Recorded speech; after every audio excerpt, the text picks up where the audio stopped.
Okay. April 26, 2019. At ang ating pag-aaralan ngayon ay dadako po tayo sa isang series ngayon sa Book of Galatians. May nakatapos na po ba ng Galatians dito? Wala pa? Ayan po. So, isang chapter po yung pag-aaralan natin. So, mga 3 oras tayo dito. Hindi, joke lang. Bilisan natin. Deo. Amen. So, ano ba yung makikita natin sa Book of Galatians? Actually, itong Book of Galatians, ito yung isa sa mga unang, actually hindi yan book eh. Letter yan eh. This is letter of Paul to the Church of Galatians. So, ito po yung unang letter or book na sinasabi natin na na-generate or na-ibigay sa mga simbahan sa nung New Testament, no? So kung mapapansin nyo, bakit yung Matthew, Mark, Luke dyan, no? Ano po kasi yan, naka-arrange yan, hindi chronologically arranged. So inuna muna yung 4 gospel tsaka yung history book, which is yung Acts, tapos yung mga sulat, which is ito nga, yung sulat ni Apostol Pablo sa mga churches, sa Romans, sa Corinthians, sa Ephesians, yan. And then yung sulat naman niya sa mga person, kala Timothy, kala Philemon, and then yung mga iba pang sulat, kala Jude, and panghuli yung Revelation. Kaya nasabi ko kanina, itong Galatians, ito yung pinaka-unang letter na nai-distribute nung panahon ng New Testament. So, maiksi lang po ang ating pag-aaralan. So, buong chapter lang, pero inahati po natin yan sa 3 bahagi. Yung introduction letter ni Paul sa verse 1 to 5, yung distortion of the gospel, and yung authority ni Paul. Okay po? So, tayo po tumayo at ating pong basahin ang ating scripture today. Sabay-sabay po natin basahin. 1, 2, 3. Paul, an apostle, not from men nor through man, but through Jesus Christ, and God the Father, who raised him from the dead, and all the brethren who are with me, to the churches of Galatia. Grace to you and peace from God Father and our Lord Jesus Christ, who gave himself for our sins, that he might deliver us from this present evil age, according to the will of God and Father, to whom be glory forever and ever. Amen. I marvel that you are turning away too soon from him who called you in the grace of Christ to a different gospel, which is not another, but there are some who trouble you and want to pervert the gospel of Christ. But even if we or an angel from heaven preach any other gospel to you than what we have preached to you, let him be accursed. As we have said before, so now I say again, if anyone preaches any other gospel to you than what you have received, let him be accursed. For do I now persuade men or God, or do I seek to please men? For I still please men. I would not be a bondservant of Christ. But I make known to you, brethren, that the gospel which was preached by me is not according to man. For neither receive it from man, nor was I taught it, but it came through the revelation of Jesus Christ.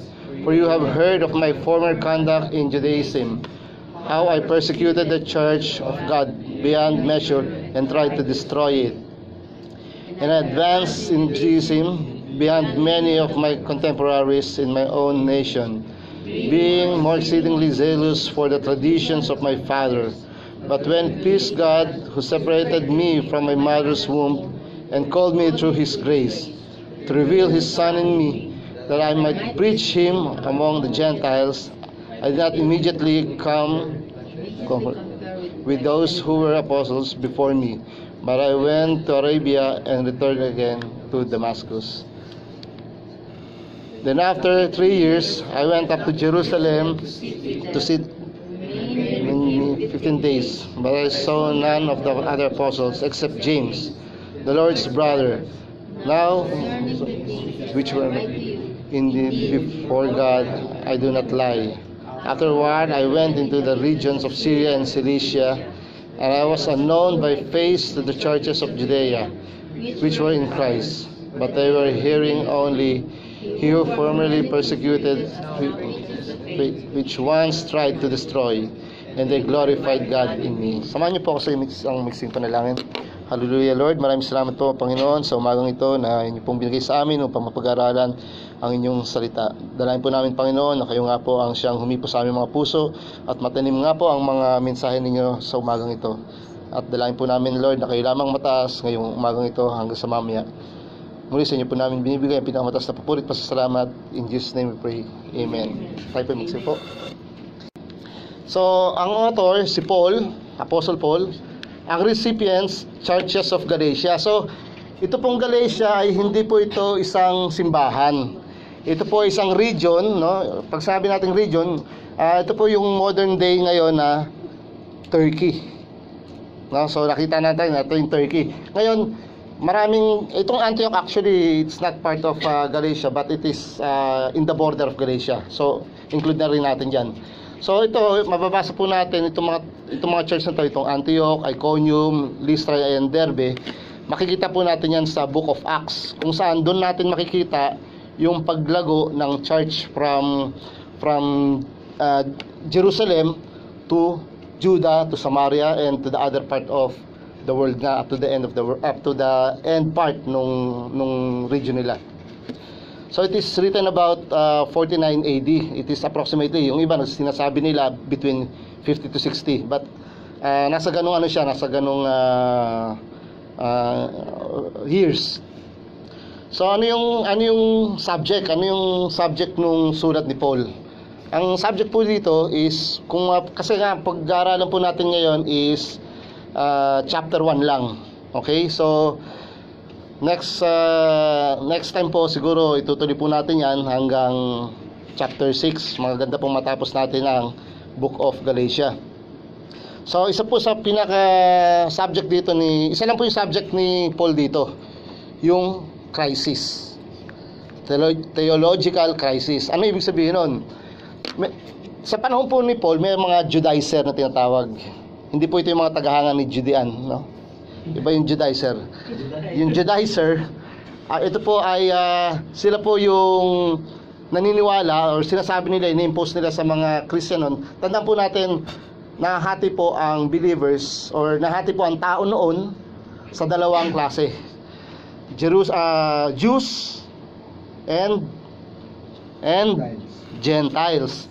So, pag sabing Jews, ito yung mga Israelita na born sa Jews talaga. Yung talagang nasa lahi sila ni Abraham, yung nasa lahi talaga nung 12 tribo. Amen po. So yung hindi kasama doon sa 12 tribo na yon, which is kasama na tayo, doon tayo sa Gentiles. Malinaw po. So dalawang klase, no? Jews and Gentile. Ngayon nung sa Acts nga po na na-preach na ang Christianity, no, yung kay Kristo, and nung na-convert na po si Paul, later on, in the few weeks, mapag-aaralan din po natin yung conversion ni Paul, kung paano siya na-convert. So, naging Christian sila. Kaya yung first century AD na tinatawag, doon pa lang nagsimulang tawagin na Christian yung mga believer. Okay? So, naging dalawang klase na po yung Christian ngayon. Yung Jewish Christian, at saka yung Gentile Christian. Okay? Ano po yung difference nun? Yung Jewish Christian, ito na nga po yung 12, yung belong to the 12 tribes of Israel, no? And when you are Jews, ano talaga ito?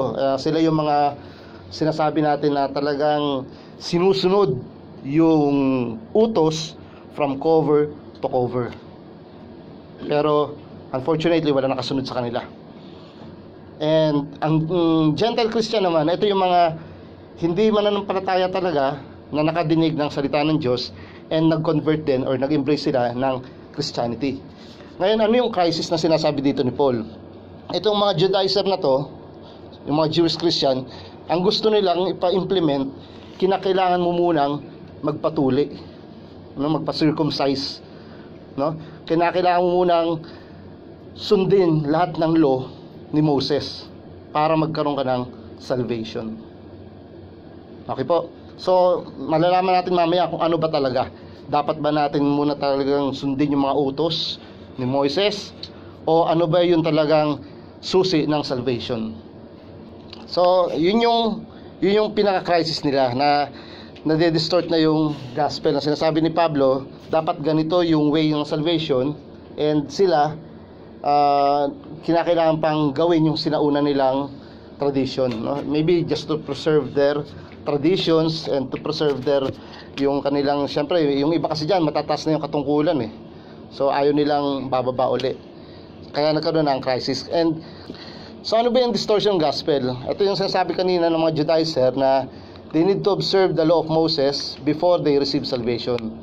They need to be circumcised. Sa ngayon naman kasi, for sure, hindi naman natin tatanungin yung mga papasok ng tuli ka, hindi. O, dito ka. May free operation tuli tayo dito. Hindi na po ganun ngayon. But, the spirit of that kind of teaching is still present. Amen po? Yung spirit niya, dito pa rin, sa paanong paraan. Yung ibang church, sasabihin, kinakailangan gawin mo muna to, ito, para ka maligtas. Kinakailangan mo lang sundin ito, para ka maligtas. Kailangan mo magdasal na 5 beses, kailangan mo magbigay ng 2.5%, kinakailangan pumunta kung saan lupalop para lang maligtas. So, may mga ibang simbahan na ganun ang kanilang pananaw upang maligtas. Kinakailangan mo muna magpabautismo sa tubig para ka maligtas. Okay po? So, hindi po ganun ang plan ng Panginoon. Ang true gospel kasi na dinidiscuss, na ito yung makikita natin sa 1 Corinthians chapter 15 verse 1 to 3, no? Na salvation received by faith in Christ alone. Amen po. Walang ibang pwedeng magbigay sa inyo ng salvation, ng kaligtasan, kundi ang Panginoong Jesus lang. Salvation cannot be earned. Ano ibig sabihin yan? Yung mga paniniwala natin na pag gumawa ka ng mabuti, ito angat ka. Pag gumawa ka ng masama, tatabla, gaganon. Nagbabalance. Di ba, nung mga bata tayo, may sinasabi, may mga anghel pa tayo, tsaka demonyo na pagka gumawa ka ng masama, ganyan, pag sinukat ng sinukat, marami kang nagawang mabuti, papasok ka na sa langit. Yun po ang sukatan ng tao. Salvation must be earned. No? Pero hindi po ganon. Nung nakapako po ang Panginoong Jesus, kung present po kayo nung nakarang Biyernes Santo po, na sinabi kung saan yung magnanakaw sa kanan na nagsisi, sinabi niya, ngayon din isasama kita sa paraiso. So that time, inassure niya ng salvation. Yung bang magnanakaw, nakagawa pa ng mabuti? Hindi na, di ba? Nakapagpabinyag pa ba siya? Nakapagpabautismo pa ba siya? Hindi na. Tinanggap lang niya yung pagkilala niya kay Jesus bilang hari, no? And Jesus Christ gave him salvation, assurance of salvation. Must be united to Jesus by faith. Nagkakaroon ng debate ang churches. Actually, ang theological crisis na tinutukoy ni Pablo dito, nasisira, isang lang sila, isang church lang sila. But nasisira sila because of the doctrine na nasa loob ng church mismo. Kaya nga, kung hindi solid ang isang church, nagkakaroon ng iba't ibang doctrine sa loob. Doon masisira ang isang iglesia pagka nagkakaroon ng iba't ibang doctrine. Isa lang po kasi ang doctrine, salvation. Sabi nga yung sola gratia, yung sa Latin na sola gratia, ibig sabihin by grace alone, no, through faith in Christ alone. Yun lang po yung mag-earn sa atin ng salvation. Amen po. So, kapag itong faith na to ang nawala sa inyo, hindi po yung kasalanan eh. Hindi po kasalanan ang magpapaalis sa inyo sa kaligtasan, no? Kasi yung kasalanan po natin, yung past, yung present, hanggang yung future sin natin, na ipatawad na yan ni Kristo. Hindi naman kada magkakasala tayo, hahanap tayo ng Kristo na pwedeng ipako. Hindi po pwede yung ganun, no? So, He died once and for all. Amen po. Kaya po itong pagkamatay ni Kristo, nung siya yung muling nabuhay, pati yung mga kasalanan natin, nawala na. Nagkaroon na tayo ng bagong buhay. Kaya yung kasalanan natin, hindi yun ang magpapahiwalay sa atin sa Diyos. Ipapatawad at ipapatawad sa iyon. Ano ang magpapahiwalay sa atin? Yung mismong pananampalataya. Kapag hindi ka nananampalataya na si Jesus lang ang susi ng kaligtasan, sabi nga ni Pablo, you will be accursed, no? Condemn ka na.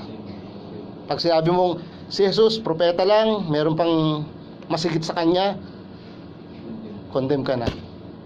Kasi malino na malino po, yun ang dapat, ito po yung Salvation 101. Isa lang po ang ating pagbabasa ng kaligtasan, pananampalataya kay Jesus.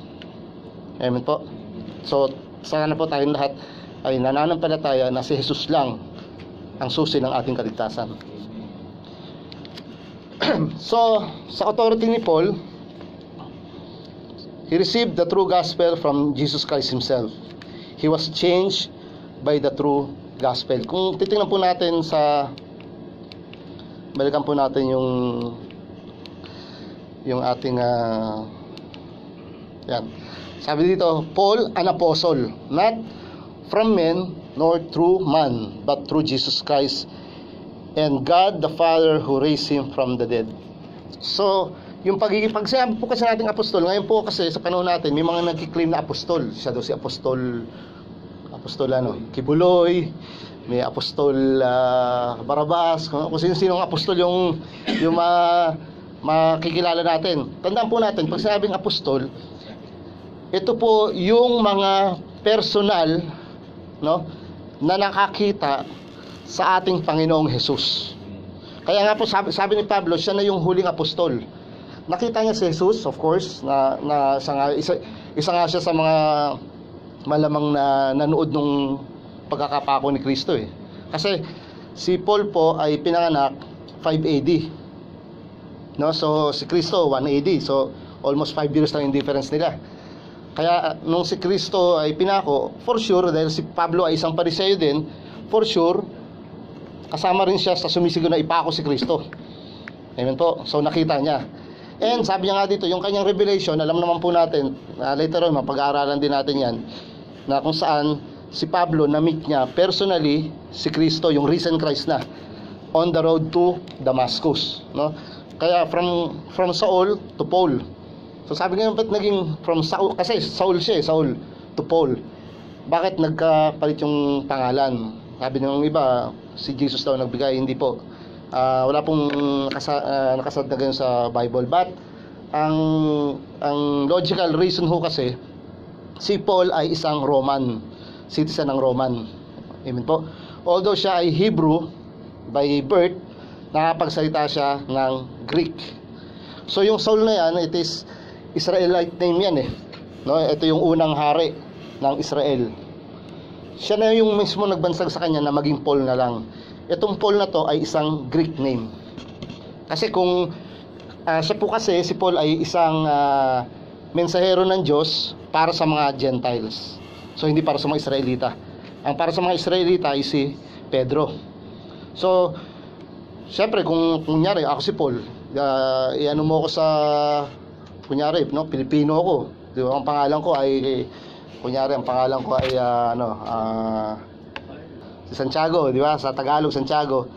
Pagdating mo sa Amerika, James. Ayan, si James, foreign name, James. O sa Tagalog, Jaime. Pagdating doon, James. Diba? So, ganun din po si Pablo. Kasi, syempre, pagdating niya doon, mahihirapan yung mga ituturuan niya dahil nga Greek yung mga salita ng unang panahon eh. Kinakailangan, yung name mo, para madaling tandaan, Greek din. Amen po. So, yung Saul kasi is Israelite name, Jewish name, and yung Paul is a Greek name. Ang ibig sabihin ng Paul, small. So, kung makikita niyo yung transformation ni Paul from yung king na pinangalan sa kanya, pinili niya maging small. Yung Paul means small in Greek. Okay? So, sabi dito, yung kanyang pagiging apostol ay hindi sinelect ng tao. No, hindi siya yung Council of Churches na sige, gagawin natin si Pablo bilang apostol ng church. Hindi po. Siya ay naka-receive mismo ng revelation sa ating Panginoon. In fact, kung pag-aaralan natin yung Book of Corinthians, sinasabi doon na si Paul ay nakapunta sa langit. Sa ikatlong langit. Sabi niya kung ito ay panaginip o hindi ko alam. So kung hindi niya alam, di natin alam. But ang sinasabi natin doon, yung kanyang diwa nakarating sa langit at maaring ipinreach doon ni Jesucristo yung gospel niya. Kaya yung authenticity ni Paul ay solid, no? Very solid. Okay, so sabi dito sa verse 6 to 9, kung magkakaroon nga daw ng ibang gospel, dapat isumpa na yung magpipreach ng ibang gospel na yun. So kung sino man lang magsasabi na kinakailangan mo munang magpabautismo sa tubig para maligtas, kinakailangan mo munang kinakailangan mo munang magbigay ng mga ikapumo para maligtas, kailangan mo na sundin yung 10 utos para maligtas, mali po yun. Dahil ang kaligtasan po, sabi nga sa Ephesians chapter 2 verse 8 to 9, it is a gift from God, it is a grace, no, through faith, not by our own works, so that anyone cannot be boastful. Para hindi tayo pwedeng magmayabang na. Kasi kung tayo may kakayang tumulong, kung point system lang ang salvation, di ang gawin na lang natin yung mayayaman, yun ang makaliligtas. Bakit? Mag-donate lang sila ng araw-araw, mag-donate sila, di may points na may points. Pero wala silang Kristo sa puso, no? Wala rin kaligtasan. But, sabi ng ganon, yung mga sinasabi natin na yung paggawa ng kabutihan, yung pagbabautismo, yung pagsunod sa 10 utos, ito po ay gagawin natin because we are already saved. Amen po. Ito po ay fruit ng inyong salvation. Hindi po ito ang root. The root is only one, si Jesus Christ. Ito po mga to, fruit. Kaya po tayo gumagawa ng mabuti, kaya po tayo nagbibigay ng ating mga love offering, kaya po tayo nagpapabautismo, is dahil tayo ay nakikiisa na, tayo ay ligtas na, at nakikiisa na lang tayo kay Jesus. Malinaw po yun. Yun ang pinaka heart and soul ng ating message ngayong umagang to. Amen po. So, sabi nga dito na sa verse 10 to 24, pinakita na dito ni Pablo na sabi niya gano'n na yung gospel na tinuturo niya is ito yung gospel mismo na ibinigay ng Diyos sa kanya. And makikita din dito na yung sabi dito sa verse 13, for you have heard of my former conduct in Judaism, how I persecuted the church of God beyond measure and tried to destroy it. No? So ito si Paul, hindi lang niya pinagtatawanan yung church ni Kristo noon, kundi gusto niya parang i-destroy ito. Siya po ang pumirma para matulan ng death penalty si Stephen. Kaya yung mga bumato kay Stephen, yung kanilang mga balabal ay iniwan kay Pablo. Ibig sabihin nun, wala silang pananagutan, si Pablo lahat. And nung nakita niya na nag-scattered yung mga apostol, gusto niyang sundan lahat, kaya humingi siya ng permit, no? And since mataas nga yung kanyang katungkulan sa Pariseo, isa siyang Pariseo, binigyan siya ng permit. At yung permit na yun, nakalagay doon, parang catch and kill, ganon. So, pag may nakita siya ng miyembro ng pananampalataya, pag sinabi mong ikaw naniniwala ka kay Jesus, dampot, pwede ka nang patayin. Yun ang kanyang authority. But during sa kanyang pagtatravel papuntang Damascus, saan ba ang Damascus ngayon? Sa Syria, no? Pagpunta niya doon, na-meet niya ang Panginoong Jesus. May isang liwanag na nag-struck sa kanya at sinabi kaagad ng Panginoon, Saul, Saul. No, tinanong pa niya, sino po kayo? Ako si Jesus. Bakit mo ako pinipersecute? No? So, tandaan po natin, as a lingkod ng Diyos, kapag tayo po ay nananampalataya na ang ating Panginoon, na ang ating pong binibigay na gospel, pinipreach na gospel ay sa Panginoong Jesus, pag tayo ay kinukutya, tayo ay nahamak, tayo ay tinatakot, tayo ay pinipersecute, hindi lang po tayo ang pinipersecute, kundi ang Panginoon. It is not us anymore, but it is God Himself who will fight for us. No? Ang isa po kasi sa evidence na ikaw ay isang Kristiyano is simple lang po, obedience sa Panginoon. Amen po. Kasi kahit pa sabihin mong lingkod ka na ng Diyos, pwede kang, or sabihin mo nag-speaking in tongues ka, nagtatides ka lagi, but hindi ka naman sumusunod sa Diyos, yun ang sukatan ngayon. Totoo ba na tinanggap mo si Jesus in your heart or in your lips? Sa puso o sa nguso? Paano ba natin tatanggapin ang Diyos? Sa puso o sa nguso? Pag sa nguso lang, walang ano yun, no bearing yun. So, sayang din yung ginagawa nating pagpapagod. Kinakailangan, ito po ay sa puso. So, sabi dito, sa last part ito, yung na-meet niya na rin si Pedro dito, pumunta siya sa Arabia and return again to Damascus. Sa bandang ilalim po, sa verse 23, sabi dito, they were hearing only, he who formerly persecute us now preaches the faith which he once tried to destroy. No, kapag ang isang mananampalataya or ang isang tao bago pa maging mananampalataya nakitaan ng pagbabago talaga sa kanyang buhay, anong conclusion? They will glorify God in me. Ano ba purpose natin dito sa mundo? We have only one purpose here, to glorify God, to worship the Lord. No? Ano ibig sabihin nun? To glorify God. Kung nurse ka, be a nurse that will glorify God sa iyong trabaho.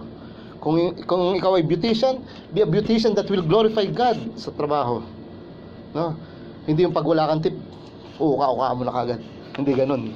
Hindi ko mo pagka nurse ka, masyado ka ng trabaho, saksa ka na, makapag-inject ka lang, bahala na si Batman. Di ba? So, kung ano man yung trabaho, kung ikaw ay engineer, be an engineer that will glorify God in your work. Hindi yung pagka wala yung bisor, iba yung ginagawa mo. No?